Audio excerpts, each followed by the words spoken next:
si se van a adaptar a este tema los que no han venido a la clase pasada, pero yo lamentablemente tengo que continuar y no puedo volver a dar el tema anterior. ¿Ya? En esta ocasión,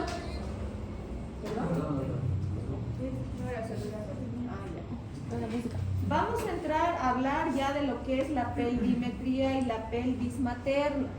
¿Ya? ¿Qué es la pelvimetría? Es un examen que nos va a permitir descartar obstáculos para el tránsito del feto a través del canal del parto. Existen dos tipos, en realidad la que ahora hacemos es la pelvimetría interna, que nos va a proporcionar una directa o indirecta medida de los diámetros del estrecho superior. Podemos hacer esto a partir de las 37 semanas para ver si esta paciente va a poder tener un parto vaginal. Vamos a utilizar para eso los dedos índice y medio, y lo que se pretende es buscar la parte anterior del sacro, más específicamente el promontorio. Yo no sé qué pasa. Ni me movo. Ni me movo. En una pelvis que sí nos va a permitir ir al parto vaginal, esta parte del promontorio debería ser muy difícil de alcanzar o incluso no poderse tocar.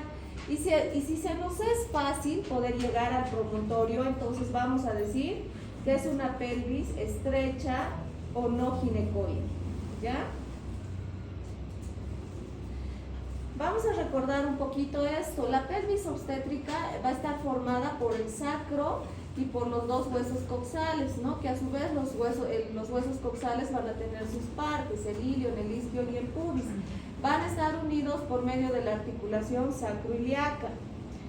Aquí vamos a trazar una línea imaginaria que nos van a servir de referencias: la parte anterior del promontorio, las alas del sacro, la línea arcuata, la línea iliopectínea, la cresta pectínea y el borde superior del pubis.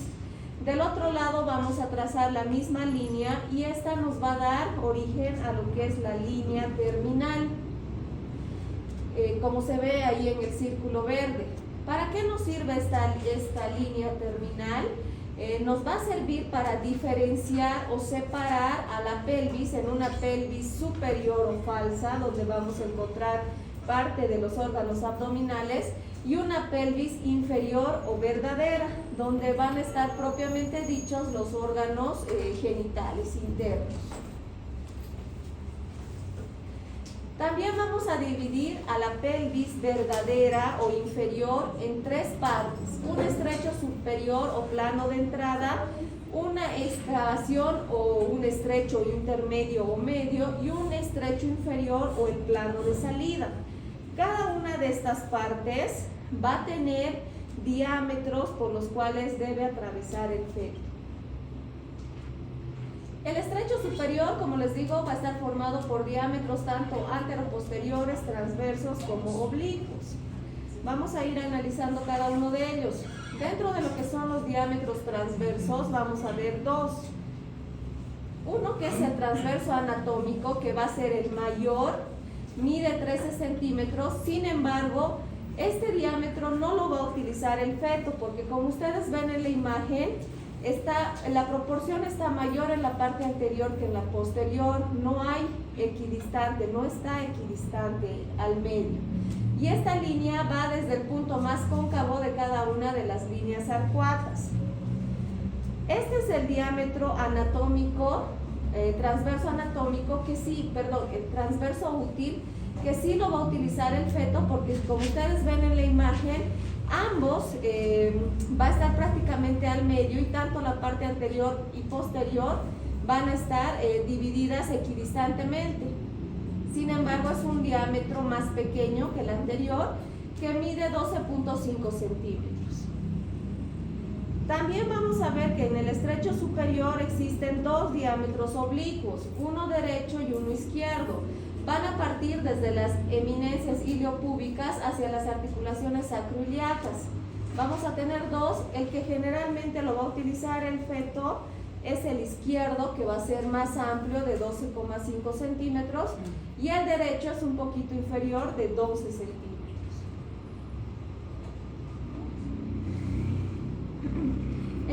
estrecho superior también vamos a tener diámetros diagonales o anteriores, como es el promonto suprapúbico, que va desde el promontorio hasta la parte superior del pubis, que va a medir 11 centímetros.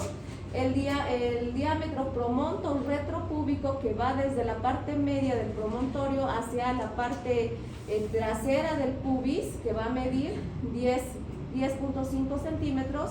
Y el promonto subpúbico o conjugado diagonal, que va a medir 12 centímetros. Ya entrando a lo que es la parte intermedia, igual vamos a ver que tiene sus propios diámetros, y de estos los más llamativos son el diámetro anteroposterior o misacro subpúbico, que mide 12 centímetros, y el diámetro biciático, que es el que está más inferiormente, que va a medir 10.5 centímetros a 11 centímetros. Ahora, la parte inferior de la pelvis o el estrecho inferior de la pelvis, también vamos a formar una línea con las diferentes estructuras para poder delimitar al estrecho inferior de la pelvis.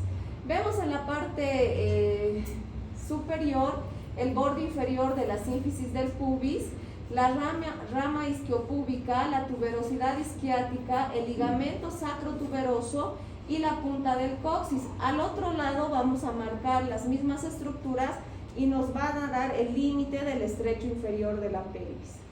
Este estrecho inferior de la pelvis también va a tener sus propios diámetros, como es el diámetro transverso biisquiático, que va a medir 10,5 centímetros a 11 centímetros, y el diámetro anteroposterior. Tenemos el subcoxigio subpúbico.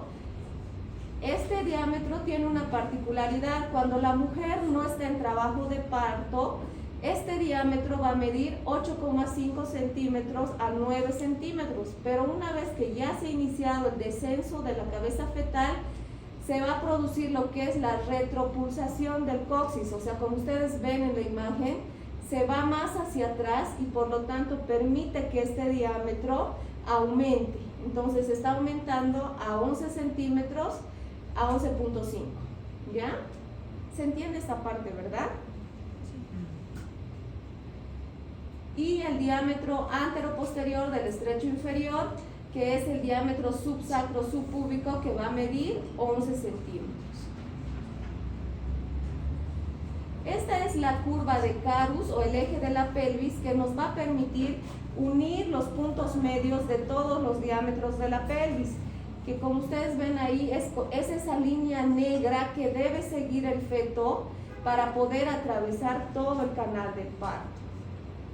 ¿Cómo vamos a valorar nosotros el descenso fetal? A través de esto, que son los planos de Hodge o el grado de encajamiento. Vamos a tener primero, segundo, tercer y cuarto plano de Hodge, dependiendo de las estructuras que va a estar atravesando el feto. El primer plano va a estar limitado por el borde superior de la sínfisis del pubis hasta el promontorio, como ven en la imagen. Primer plano es el de arriba. El segundo plano va del borde inferior de la sínfisis del pubis hasta la parte media de la segunda vértebra sacra. El tercer plano de Hodge va de las espinas ciáticas a la cuarta, quinta articulación de la vértebra sacra, y ya el cuarto plano de Hodge es la punta del coxis, ¿ya? Y esto es algo que nosotros sí podemos valorar al momento de hacer el tacto vaginal a la paciente. Hay algo que se conoce también como los planos de Delis. Estos están al revés en cuanto a la numeración. Si ustedes ven ahí en el primer plano de Hodge dice -4, eso es en planos de Delis. Son sus equivalentes, por eso están reportados así. Si hablamos de los planos de Delis, el tercer plano representa 0 y el cuarto plano es +4, ¿ya? Como que para que les sirva de referencia. ¿Cuándo decimos que el feto está encajado? Cuando está atravesando el tercer plano de Hodge, ¿ya? Eso es algo importante, y ahí es cuando el feto ya ha pasado la parte más dificultosa de todo el trabajo de parto, y ahí vamos a decir que sí va a salir. Pero si no logra atravesar el tercer plano de Hosh, es prácticamente imposible que ese feto salga por vía vaginal. Existen diferentes tipos de pelvis, esto ya ustedes lo deben conocer. Entonces vamos a hablar de pelvis platipeloides, androides, antropoides y de la pelvis ginecoide. La pelvis platipeloide va a ser una plana, va a tener, es plana. La pelvis androide va a ser más estrecha, la antropoide va a ser transversalmente más estrechada y la platipeloide es generalmente más estrechada. Aquí tenemos algunas imágenes. Esta es la ginecoide normal, que debe tener forma de corazón, ¿ya? La parte transversal y longitudinal son casi proporcionales. Las otras, esta es la platipeloide, que transversalmente es más grande, se podría decir, su diámetro transversal es mayor que el longitudinal. Esta es la pelvis androide, más alargada. Esta era la antropoide y esta es la androide, más alargada y más estrecha. En cuanto a la cabeza fetal y a las partes fetales, el feto también va a tener sus propios diámetros que se deben adaptar a todos los diámetros de la pelvis materna, que ya lo hemos visto. Dentro de ellos vamos a hablar del diámetro suboccipito frontal, que ustedes pueden hacer referencia ahí en la imagen que les he dado. SO quiere decir suboccipito y ahí al frente está frontal, la F, ¿no es cierto? De 10.5. El suboccipito bregmático, que es de 9.5, que ya es cuando el feto va a hacer la flexión. Vamos a hablar eso ahorita en los movimientos del trabajo de parto. Cuando el feto ya realiza la flexión para poder acortar los diámetros y poder atravesar el canal del parto. El occipito frontal, que va a medir 12 centímetros, el sincipito mentoniano, que es cuando vamos a ver una presentación de cara, va a medir 13.5 centímetros, y por eso decimos que cuando existen estas presentaciones, los fetos no van a salir, y a eso nosotros denominamos como deflexiones, grados de deflexión, ¿ya? El sincipito subnasal, 13 centímetros, el submento bregmático de 9,5 centímetros, el diámetro biacromial, que son los hombritos, son 12 centímetros, y por eso es que a este nivel es otro punto de dificultad que atraviesa el feto, que cuando son fetos grandes, aparte de la dificultad de que ya ha salido la cabeza, tenemos la dificultad de los hombros, porque si esos hombros no rotan a su eje original, van a presentarse transversalmente al canal del parto. Entonces difícilmente va a poder salir. En ese caso, incluso muchas veces lo que se hace es fracturar las clavículas para que el niño pueda salir, ¿ya? Porque si no se hace esto de la fractura de las clavículas, ¿qué podemos lesionar? Otra estructura que está ahí, nerviosa. ¿Qué plexo? Braquial. Y la lesión es mucho más considerable que la fractura, ¿ya? Entonces siempre hay que valorar eso. Y obviamente hay muchas maniobras que se pueden utilizar para la distocia de hombros. Eso se llama distocia de hombros, ¿ya? El diámetro vitrocanterio, que es de 9,5 centímetros, entonces ustedes se dan cuenta que la parte de la pelvis no es una dificultad como tal para poder salir a través del canal del parto. Por eso es que en el parto pélvico los piecitos, la parte de la pelvis va a salir con facilidad, pero ¿dónde va a estar el problema? En los hombros y en la cabeza, ¿ya? Por eso es que hacen retención de cabeza última aquellos partos pélvicos que no han sido previamente valorados. No sé si ya lo hemos comentado con ustedes, pero hace una semana atrás ha habido un parto que está siendo muy ahora difundido por los medios en Brasil, ¿no es cierto? Donde han decapitado a un niño porque ha nacido pélvico. Ahora obviamente que el ginecólogo está atravesando procesos y una serie de cosas, pero esa es la dificultad, porque estos diámetros, ustedes se dan cuenta de la parte de abajo, no son mayores que el cefálico o que el de los hombros. Entonces, por eso es que para producirse un parto pélvico, uno tiene que valorar bien la condición de la madre. Si es una madre que nunca ha tenido partos previos, el parto pélvico va a ser muy complicado. Además, para que se produzca la presentación pélvica, tiene que haber una condición. ¿Cómo qué? ¿Qué podría condicionar? Porque todos los niños deberían presentarse así, cefálicamente. Pero no decimos que sea patológico o distóxico que venga de pie, pero tiene que haber una condición. El circular de cordón, un cordón corto, miomas que tenga la mamá. Entonces son condiciones que van a predisponer a la presentación pélvica. Y si ustedes analizan y si algo de esto se está presentando en su paciente, no puede ir a parto vaginal. ¿Ya? Entonces, con mayor razón ustedes tienen que por lo menos tener esta noción. Arriba los diámetros son mayores que en la parte inferior. Entonces, siempre va a haber más dificultad de la salida de la cabecita o de los hombros.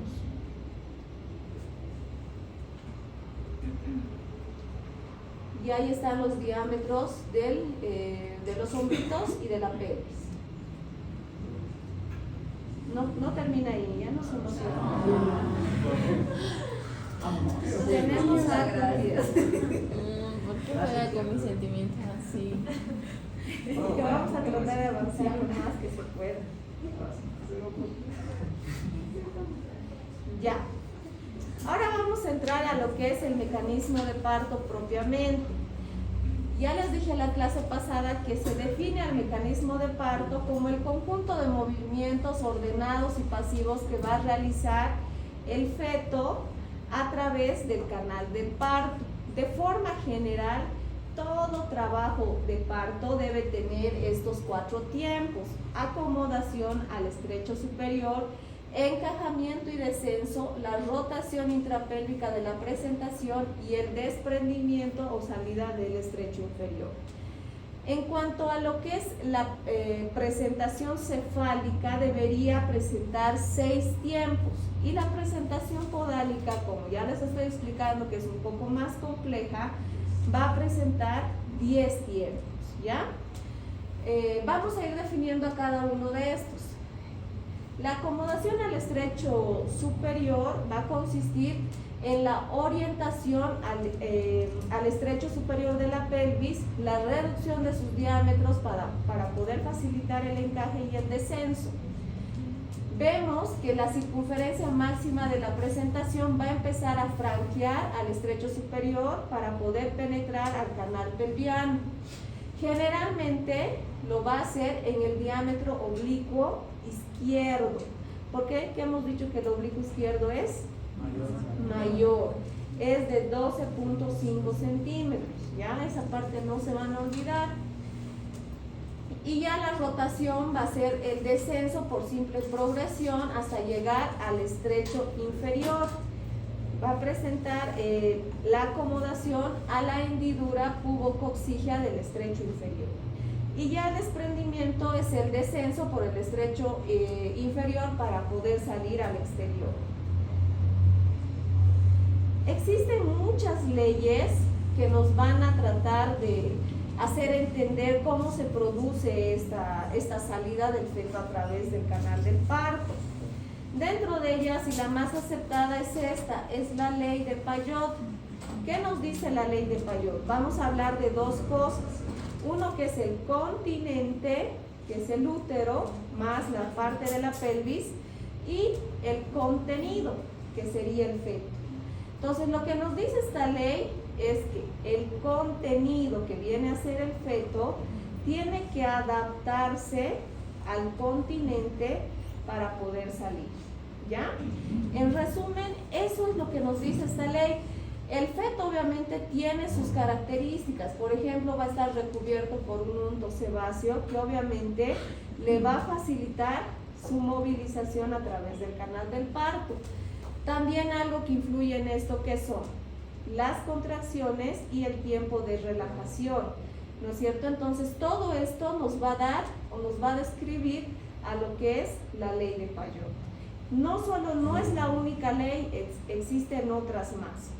Ahora, para poder conocer cómo va a ir o cómo se va a ir acomodando el feto, vamos a hablar de diferentes conceptos que tal vez ustedes ya lo han escuchado. ¿Qué es la actitud fetal? ¿Han visto partos en sus hospitales? Sí. ¿Todavía? Sí. Ya.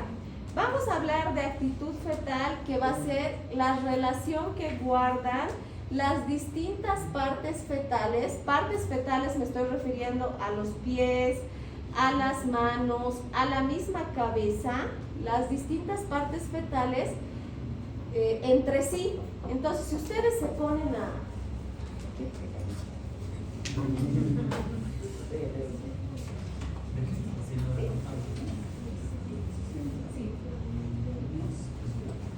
¿Cuántos? En la lista, ¿cuántos eran? Todos.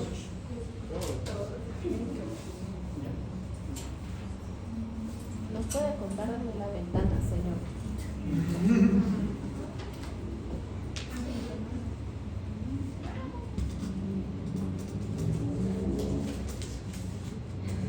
Ya. Entonces, la actitud es la relación que guardan las distintas partes fetales entre sí. Que si ustedes ven en la imagen, todas están en flexión. La cabecita se flexiona al tórax, las piernas se flexionan a la pelvis, las manos se flexionan al tórax, todo es flexión. Esa es la actitud normal del feto.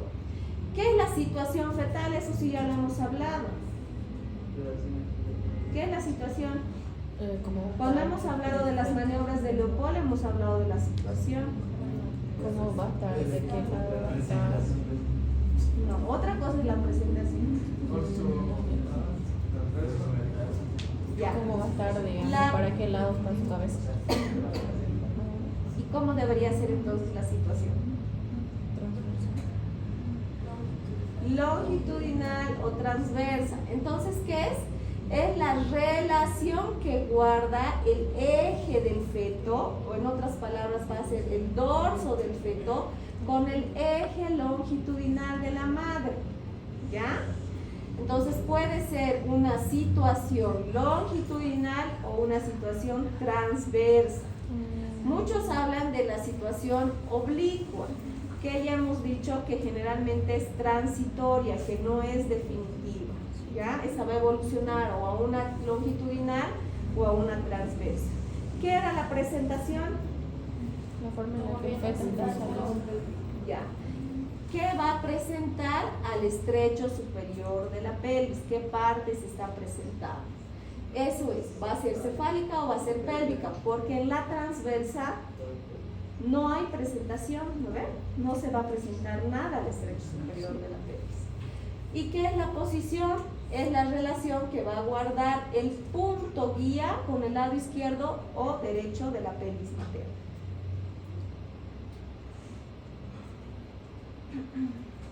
Existen diferentes modalidades de presentación o variaciones. Si hablamos de la presentación cefálica, vamos a hablar de la presentación de vértice, cuando todo está flexionado y como nosotros esperamos que sea en el momento del trabajo de parto.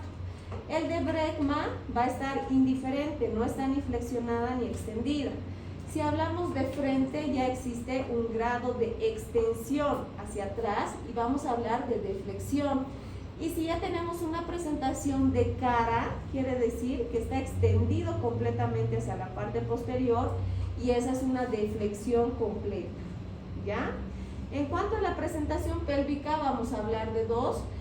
La pélvica completa, donde también los miembros inferiores van a estar flexionados, y en la pélvica incompleta las piernas van a estar extendidas hacia arriba. Como les había mencionado, existen otras leyes que igual van a describir todo esto, como la ley de la gravedad, la ley de los movimientos de turbina, hemos hablado de la ley de Payot, la ley de los movimientos en badajo de campana. Entonces todas, en resumen, quieren identificar a lo mismo que ahora hemos hablado. En cuanto a la parte clínica, para nosotros poder determinar todo esto que ahorita hemos mencionado, ¿qué vamos a hacer? ¿Qué es eso que ustedes ven ahí? Maniobras de Leopold. Vamos a hacer las maniobras de Leopold. Vamos a preguntar a la mamá en qué parte siente los movimientos fetales. ¿Para qué creen ustedes que les ayuda eso? Para el dorso fetal.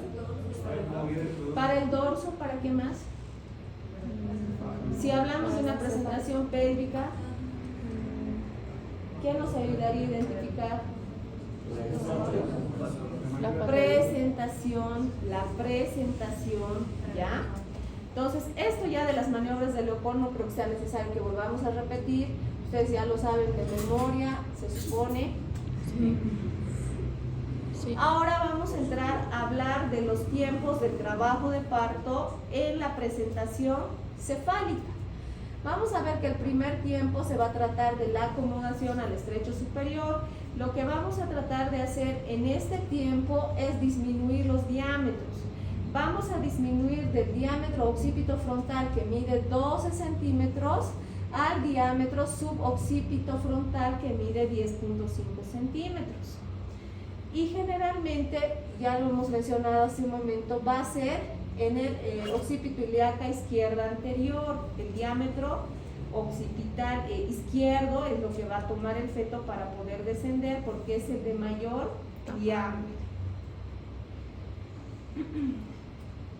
En el segundo tiempo, que ya es el descenso y el encajamiento, lo va a hacer de forma sinclítica o asinclíticamente.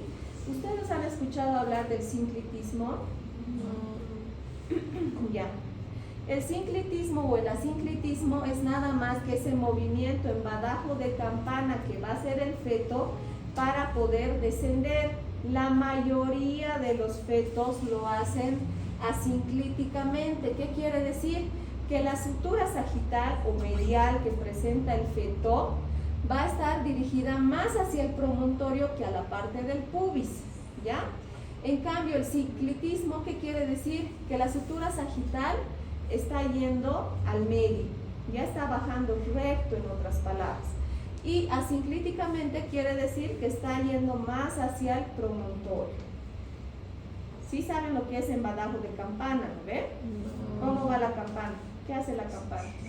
Eso quiere decir, ¿ya? La campana. Ahora, en esta gráfica lo que vamos a ver son los planos de Hodge. Si ustedes ven ahí arriba, el feto está atravesando el primer plano de Hodge, segundo plano de Hodge, tercer plano de Hodge y cuarto plano de Hodge, ¿ya? Eso sí se tienen que memorizar, los planos sí los tienen que conocer de dónde a dónde van, porque ustedes tienen que saber cuando hagan tacto una paciente qué es lo que van a ir a buscar, qué estructuras sí pueden tocar y no pueden tocar en el momento del tacto. Mucho va a depender de eso para que ustedes tomen su conducta de si entra o no entra cesárea, ¿cierto? Eso es lo mismo ahí. En el tercer tiempo se va a dar la acomodación al estrecho inferior por la rotación interna. En las variedades oblicuo anterior, el feto debe rotar 45 grados. La variedad transversal rota 90 grados y la variedad oblicua posterior es el que tiene que rotar un mayor diámetro, que es de 135 grados, y por eso es que esta variedad de oblicua izquierda muchas veces se considera conducta para cesárea, porque la rotación que el feto tiene que hacer para ver esa parte, cómo está rotando, la cabecita está prácticamente fija y todo el cuerpo es lo que está rotando. Entonces, esa es la dificultad para poder salir el momento del parto. Cuando es una variedad oblicua anterior no hay mucho problema, solo se va a acomodar un poquito, va a rotar y ya va a bajar. pero cuando son estas otras variedades es mucho más dificultoso que pueda salir por parto vaginal. Por eso que principalmente la variedad oblicua posterior es que muchas veces se considera indicación para cesárea, principalmente en aquellas pacientes primigestas. El cuarto tiempo ya es el desprendimiento. Existe el descenso por el estrecho inferior para poder salir al exterior. Lo va a hacer generalmente occipital posterior en el 98,5% de los casos y occipital sacra solo en el 1,5%. Va a existir dos fases. La primera, la cabeza va a estar en hiperflexión, o sea, está totalmente flexionado, como ustedes ven ahí, y ya al momento de la salida va a existir una deflexión o extensión. Por eso es que en este momento, incluso para el médico o el obstetra que va a recibir al feto, tiene que existir una maniobra, ¿no es cierto? Los que ya han visto parto siempre van a ver que siempre el que está recibiendo va a poner la mano izquierda en la parte posterior de la cabecita para que no haga desgarros a la mamá y para que no exista lesión del cervix del feto. ¿Ya? Entonces existen estos dos tiempos que siempre se debe tener cuidado al momento de la expulsión. Y el quinto tiempo ya es la acomodación de los hombros al estrecho inferior. Una vez que la cabeza ha salido, los hombros se van a acomodar al estrecho inferior y es ahí donde les estoy hablando que se producen las distocias de los hombros, porque es donde los hombros deben de rotar al igual que lo ha hecho la cabeza, pero ustedes han visto que los hombros tienen un diámetro mayor, por eso es que los hombros deben rotar más que la cabeza y para eso, para esta rotación, el que está atendiendo el parto es el que va a ayudar a completar la rotación. El feto no lo logra por sí solo, a no ser que sea un feto pequeñito que va a hacer todo su movimiento solo. Pero si no, el que está atendiendo el parto es el que debe producir la rotación, ¿ya? Y por último, el sexto tiempo, que es el desprendimiento de los hombros. Una vez que se desprende el hombro anterior, se va a desprender después el hombro posterior y va a terminar de salir el resto del feto.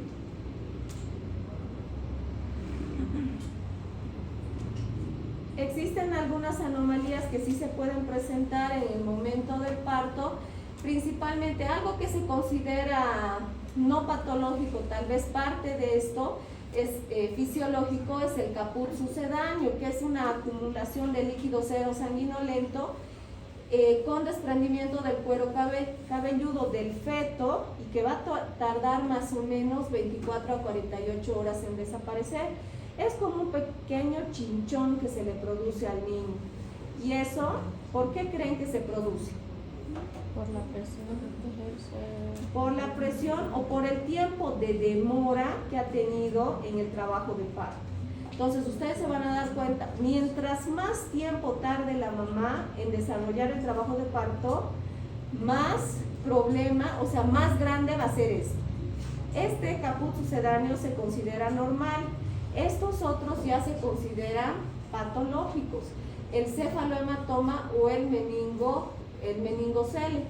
El cefalohematoma ya va a ser cuando el trabajo de parto realmente ha sido muy dificultoso y obviamente que el caput sucedáneo ha avanzado aún más. También se considera benigno, pero va a tardar mucho más en desaparecer. Estamos hablando de casi un mes que ese niño va a tener esa colección de sangre en la cabecita. Vamos a hablar de los desgarros, que es algo que ya me estaban preguntando la clase pasada. Vamos a hablar que existen 4 tipos de desgarros. El de primer grado, que va a afectar únicamente la piel. El de segundo grado, que va a afectar a la musculatura perineal. El tercer grado, cuando va a influir al esfínter externo del ano. Y el cuarto grado o complicado ya es cuando va a afectar a la pared del recto. Y eso es todo. Sí. ¿En serio? Sí. Ahora sí. No está fácil.